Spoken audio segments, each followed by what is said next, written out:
ছায়াবাজি পুতুল রূপে বানাইয়া মানুষ, যেমনি নাচাও তেমনি নাচে, পুতুলের কি দোষ।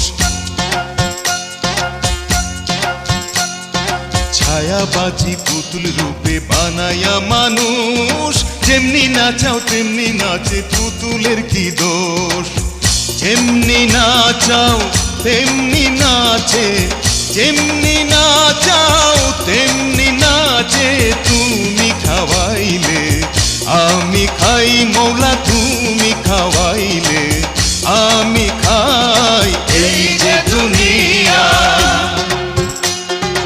এই যে দুনিয়া কিসের লাগিয়া এত যত্নে গড়াইয়াছেন সাই।